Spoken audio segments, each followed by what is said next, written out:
Hello my dear students, আশা করি তোমরা সবাই সুস্থ আছো এবং নিয়মিত পড়াশোনার মধ্যে আছো এই বিশ্বাস করি। এবং এই এই পরিস্থিতিতে আমরা আজকে জটিল সংখ্যার উপর আমাদের কাজ চলতেছিল। তো জটিল সংখ্যা নিয়ে আমরা গত লেকচারে যেটা আলোচনা করছি সেটা যদি একটু আলোচনার রিভিউ করি, সেটা হচ্ছে জটিল এই 6 নাম্বার শিক্ষণফল আমরা আলোচনা করছিলাম। 6 নাম্বার শিক্ষণফলের জটিল সংখ্যার বর্গমূল সংক্রান্ত আমাদের যে বোর্ড কোশ্চেন গুলো আছে, এরকম বোর্ড কোশ্চেন আমরা সলভ করছি। তো আজকে আমরা যে টিউটোরিয়ালটা নিয়ে আলোচনা করতে চাই সেটা হচ্ছে মূল কিভাবে নির্ণয় করা হয়। যেমন এখানে বর্গমূল মানে হচ্ছে 2টা মূল বের করতে হবে, আর ঘনমূল মানে হচ্ছে কি 3টা মূল বের করতে হবে। কিন্তু যদি আমরা 4টা মূল বের করতে হয়, 5টা অথবা 6টা অথবা 8টা মূল বের করতে বলে, সেক্ষেত্রে আমাদের কিভাবে আমরা এগুলো বের করব এটা আমাদের জানতে হবে। এটাকে আমরা চতুর্থ মূল পর্যন্ত বলতে পারি, অথবা ষষ্ঠ মূল, পঞ্চম মূল বের করা, এইভাবে আমাদের জিনিসগুলো আসতে পারে। তা আমাদের বইতে বিশেষ করে যারা তোমরা বিভিন্ন বই ফলো করতেছো, বোর্ড কোশ্চেন গুলাতে যেগুলো ফলো করতেছো, ওইখানে বিশেষ করে এই বিভিন্ন মূল নির্ণয় বা এনতম মূল নির্ণয় যদি আমি বলি, অর্থাৎ বর্গমূল এবং ঘনমূলের বাহিরে আরো যে চতুর্থ মূল আছে, পঞ্চম মূল আছে, ষষ্ঠ মূল আছে, এগুলো যদি বের করতে বলে সেক্ষেত্রে সেখানে মান নির্ণয় করো, এইভাবে প্রশ্নটা সেট করা হয় যে মান নির্ণয় করা হয়। তো আমরা আসলে ওইভাবে সেট করবো না, আমরা সিস্টেমেটিক্যালি এবং ওয়ার্ড গুলোকে প্রায়োরিটি দিয়ে বলবো যে এখানে আসলে মূল নির্ণয় করার প্রশ্নটা আসতেছে। তো শুরুতেই আমি একটু কিছু কথা কারেকশন করে নেই যে গত লেকচারে আমাদের জটিল সংখ্যার বর্গমূল, এই বর্গমূল বের করতে আমরা বর্গমূলের বিভিন্ন গাণিতিক সমস্যার সমাধান করতে গিয়ে কিছু মিস্টেক ঘটছে। কিছু কিছু আমাদের বিশেষ করে টাইপিং মিস্টেক হয়েছে। এই টাইপিং মিস্টেক গুলো প্রথমে আমরা আলোচনা করে নিই, তারপরে আমরা এনতম মূল নির্ণয় করার কাজ শুরু করবো আর কি। তো কি কি মিস্টেক হচ্ছে বর্গমূল নির্ণয় করতে গিয়ে? প্রথমে যে মিস্টেক গুলো হয়েছে আমি তোমাদেরকে দেখাই। 1 নাম্বার প্রবলেম সলভ করতে গিয়ে আমার মিস্টেক হয়েছে, এটা নিয়ে আমি তোমাদেরকে দেখাবো। তারপরে 8 নাম্বার প্রবলেম সলভ করতে আমাদের প্রবলেমটা হয়েছে, 8 নাম্বার প্রবলেম সলভ করতে আমি একটা মিস্টেক করছি, ওইটাও দেখাবো। এবং 10 নাম্বার প্রবলেম সলভ করতে গিয়ে একটা মিস্টেক করছি। আপাতত এই 3টা মিস্টেকে আমার চোখে পড়ছে। এরপরেও যদি কোনো মিস্টেক থাকে তোমরা কমেন্টস এর মাধ্যমে যদি জানাও, তাহলে অবশ্যই আমি এটা কারেকশন করে দেব এবং সবার উপকার হবে আশা করি। তো প্রথম 1 নাম্বার প্রবলেমটাতে মিস্টেক ছিল কি, এটা যদি আমি একটু আলোচনা করে নিয়ে আসতে চাই। অর্থাৎ আমরা লেখাতে বিশেষ করে টাইপিং এ যে মিস্টেকটা করছি, এই মিস্টেকটা সম্পর্কে যদি আমি একটু আলোচনা করি। দেখো, টাইপিং এ মিস্টেক ছিল হচ্ছে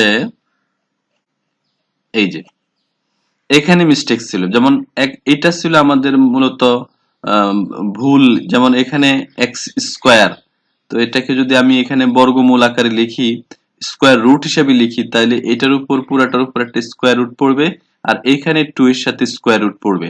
তো আমি আপাতত যেটা ভুল হয়েছে সেটা হচ্ছে এখানে 2 কিন্তু আমি স্কোয়ার রুট না লিখে 2 লিখছি, এটা কিন্তু পুরাটা স্কোয়ার রুট দিছি।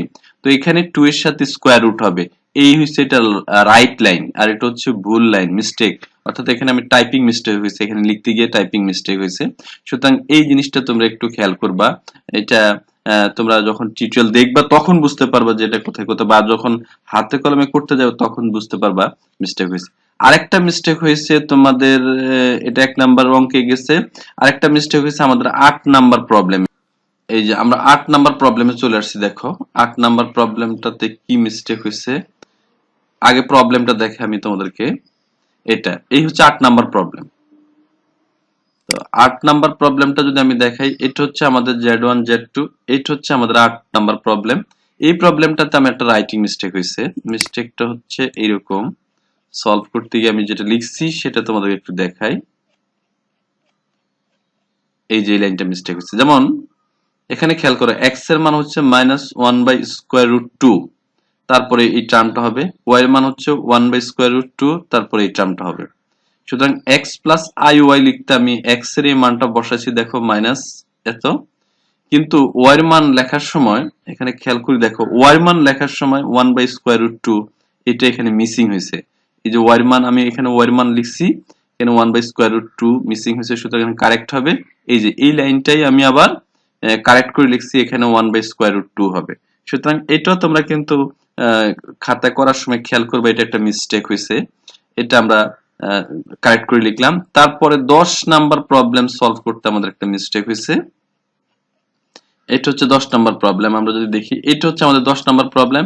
এই প্রবলেমটা সলভ করতে গিয়ে আমাদের একটা মিস্টেক হয়েছে, যেমন এখানে ডু আনডু করছি, এখানে 2 প্লাস 2 এর সাথে -1 এটা লিখছি, আসলে এখানে হবে, এইখানে হবে 1 1 -1, যদি আমাদের এটা ক্যান্সেল হয়ে যায়, এটার সাথে এটা যদি কাটা যায় তাহলে 2i থাকে, তার মানে এটার সাথে মিলে। এই তিনটা মিস্টেকে মোটামুটি আমার কাছে চোখে পড়ছে। তোমাদের কাছে যদি এরপরও যদি কোনো মিস্টেক হয়ে থাকে সেটা তোমরা কমেন্টস এর মাধ্যমে জানালে আমরা সলভ করে দিব। তো আপাতত আমরা টিউটোরিয়ালের পরের অংশ, যেখানে n-তম মূল নির্ণয় করা, আজকের মূল কথা যেটা n-তম মূল নির্ণয় করার অংশে চলে যাচ্ছি। n-তম মূল নির্ণয় করতে গিয়ে আমরা যেই 4টি প্রবলেম সলভ করব, সেই প্রবলেমগুলো আপাতত আমি স্ক্রিনে দেখাচ্ছি।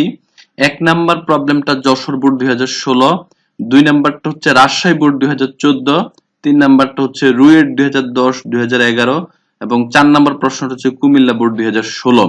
এই 4টি প্রশ্ন আমরা মূল নির্ণয় করার ক্ষেত্রে ইউজ করব n-তম মূল নির্ণয়।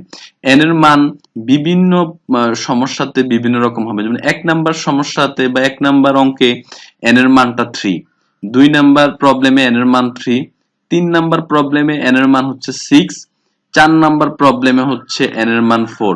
এইভাবে আমাদের n এর মানটা আমরা বুঝতে পারবো অঙ্ক দেখে।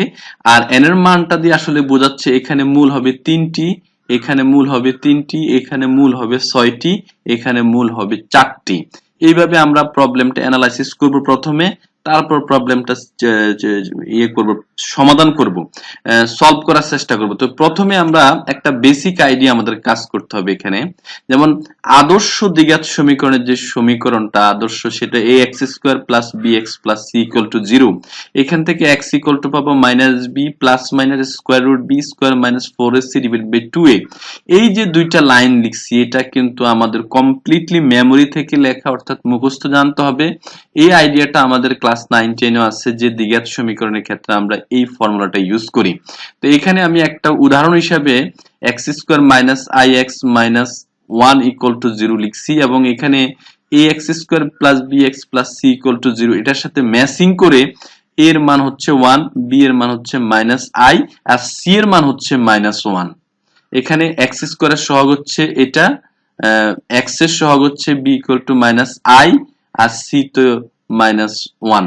এইভাবে আমার a b c বের করে এখান থেকে আমার এই জায়গাটাতে একটা ভুল আছে, সেটা হচ্ছে এখানে হবে এই b এর মান, a এর মান b, এটা b, এটা হচ্ছে ফর্মুলার মাইনাস, এইটা এই ফর্মুলার মাইনাস এটা, আর b এর মান হচ্ছে মাইনাস ও i, তারপরে এটা প্লাস মাইনাস ফর্মুলার, b এর মান হচ্ছে -i², তারপরে মাইনাস ফর্মুলার মাইনাস 4a, c এর মান -1, এখানে 2a লিখছি কিন্তু আসলে 1 হবে, এর জায়গায় আমি এখানে আসলে 1 লিখতে হবে। তো এইভাবে আমরা এই আইডিয়াটা আমাদের এই টিউটোরিয়ালে অনেক জায়গায় আমরা ইউজ করব। তো এই জন্য আমি প্রথমে একটু বেসিক আলোচনা করে নিলাম। তো আমরা প্রথম প্রশ্নটা যদি সলভ করি, সেটা হচ্ছে যশোর বোর্ড 2016 সালের প্রশ্ন। এই প্রশ্নটাকে সরাসরি x হিসেবে আমাদেরকে ডিক্লেয়ার করতে হবে, যেটা মনে করি x = এত √3i।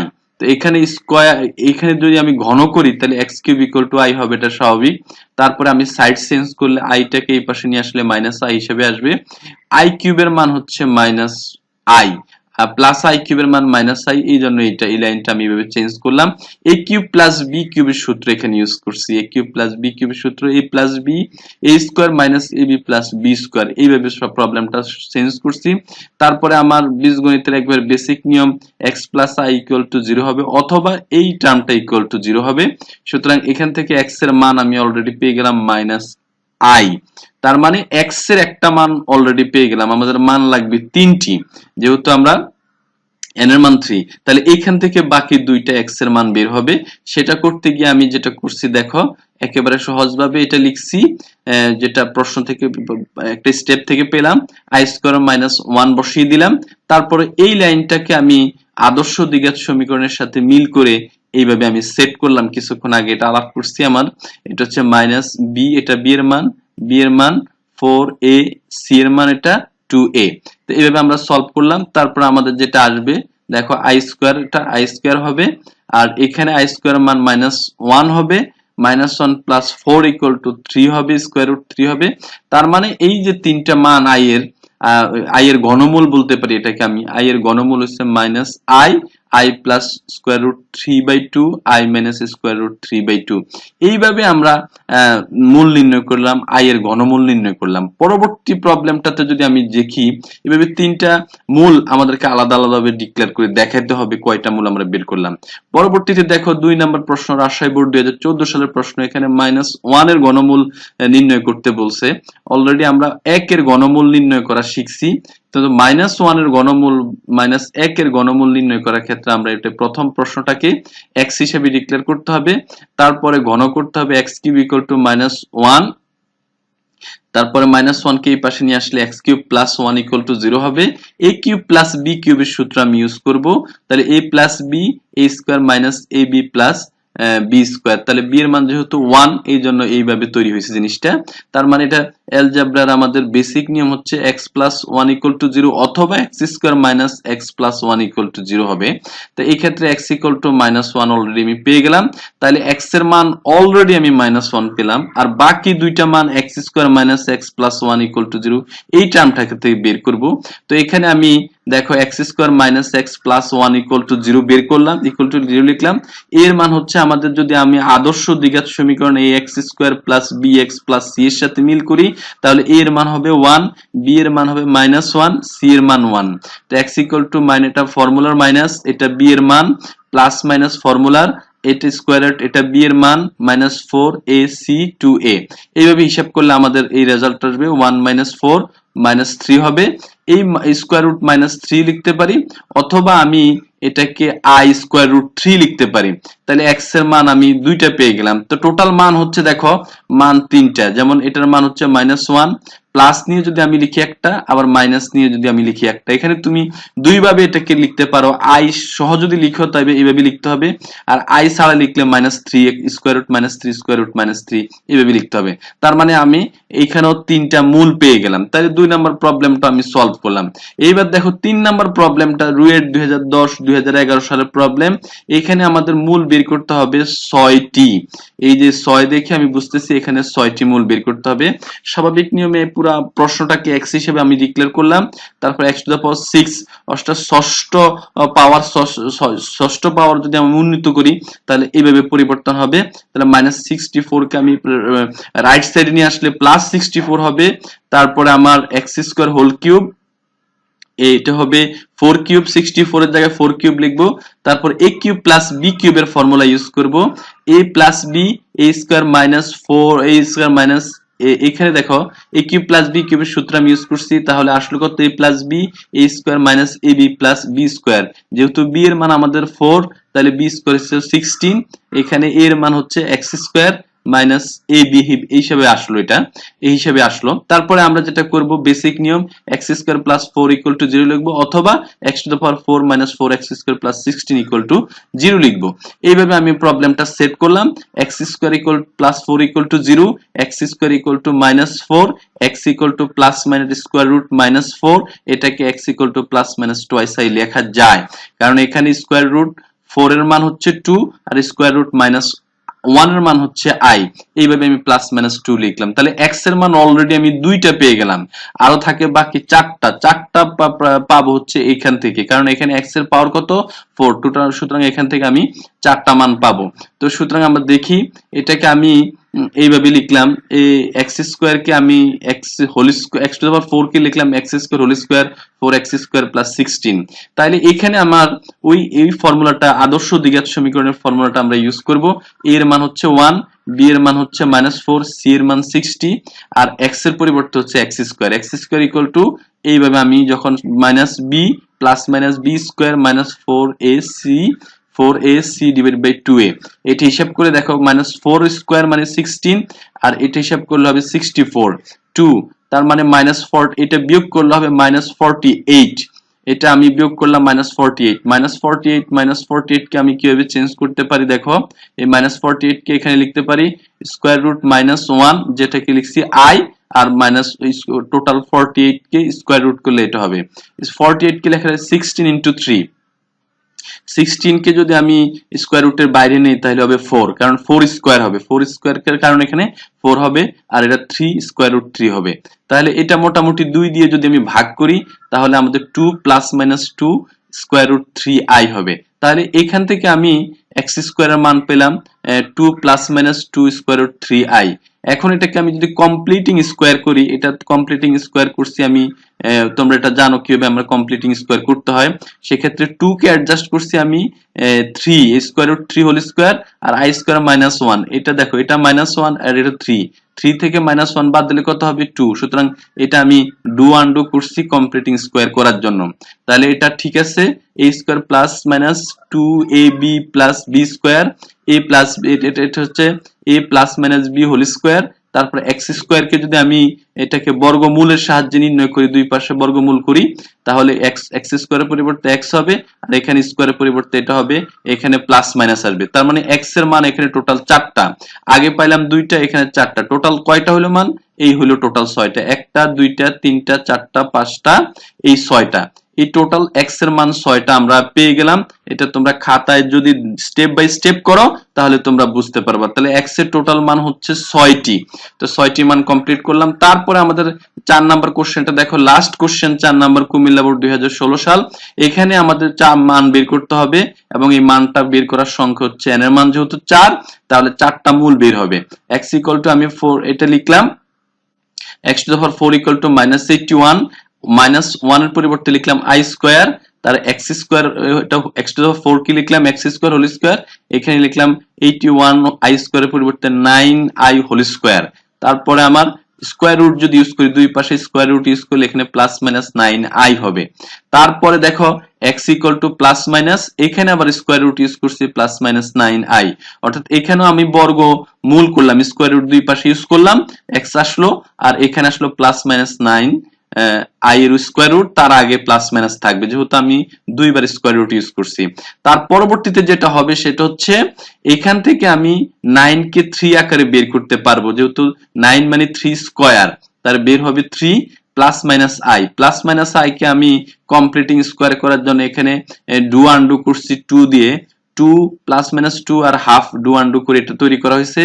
তারপরে এখানে এই 2 কে যদি আমি হাফ কে যদি আমি বের করি তাহলে স্কয়ার রুট 2 হিসেবে বের হবে, যেহেতু স্কয়ার রুটের ভিতর থেকে বাইর হবে। আর এখানে আমি ডু আনডু করছি 1 plus minus twice i minus 1 দিয়ে, তার মাইনাস 1 এর পরিবর্তে লিখছি i স্কয়ার। তারপরে দেখো এটা কমপ্লিটিং স্কয়ার হয়ে গেছে a plus b whole square, তার মানে এখানে a plus b whole square চলে আসছে, এখানে স্কয়ারে আর স্কয়ার রুটে কাটা যাবে, থাকবে 1 প্লাস মাইনাস i। এখানে আমাদের x এর মান হচ্ছে 4টা, এখানে 4টা কিভাবে x এর মান হচ্ছে আমি এটা লিস্ট আকারে দেখাচ্ছি। দেখো এই হচ্ছে x এর মান, প্লাস প্লাস এইভাবে আমি 4টা মান তৈরি করলাম। তার মানে x এর মান বের করতে গেলে আমাকে ডিটেইলস যদি আমি জানতে চাই তাহলে বুঝতে হবে এগুলো আমাদের পরীক্ষায় মান নির্ণয় হিসেবে যদি আসে, কিন্তু আসলে এগুলো n তম মূল নির্ণয়, অর্থাৎ x এর মান n এর মান যত ততটা মান x এর হবে। n এর মান যদি 4 হয় x এর মানও x এর মানও 4 হবে, n এর মান যদি 8 হয় তার মানে x এর মানও 8। তো এইভাবে তোমরা প্রবলেমগুলো যদি সলভ করো ধাপে ধাপে এবং বইতে যে প্রবলেমগুলো আছে এই প্রবলেমগুলোও সলভ করো, তাহলে মান নির্ণয় জাতীয় যে প্রবলেম আসবে জটিল সংখ্যার ক্ষেত্রে এগুলো তোমরা সহজেই পারবা। এতক্ষণ পর্যন্ত সময় দিয়ে তোমরা যারা আমার এই চ্যানেলে এই টিউটোরিয়ালে ছিলে তাদের প্রতি আমি আন্তরিকভাবে কৃতজ্ঞ। আশা করি তোমরা এই টিউটোরিয়াল থেকে উপকৃত হবে অথবা উপকার পাবে। তোমাদের বন্ধু বান্ধবদের সাথে তোমরা এই টিউটোরিয়ালটা শেয়ার করতে পারো এবং আমার এই চ্যানেল ম্যাথেমা শুকুর এই চ্যানেলটা সাবস্ক্রাইব করবা। এখানে বিভিন্ন কমেন্টস করে তোমাদের প্রবলেমগুলো যদি আমাকে জানাও তাহলে আমি সর্বোচ্চ চেষ্টা করব সমাধান করার জন্য। বিশেষ করে তোমাদেরকে আমি একটা জায়গায় হেল্প করতে চাই, সেটা হচ্ছে তোমরা আমাকে বিভিন্নভাবে যদি প্রশ্ন করো সেই প্রশ্নগুলো আমি এই টিউটোরিয়ালের বিভিন্ন টিউটোরিয়াল তৈরি করে তোমাদেরকে সাহায্য করব। তো ম্যাথেমা শুকুর এই চ্যানেলের সাথে তোমরা থাকবা এই আশা এবং প্রত্যাশা রেখেই আজকের মতো আমি এই টিউটোরিয়াল থেকে এখন বিদায় নিচ্ছি। সবাইকে অসংখ্য ধন্যবাদ।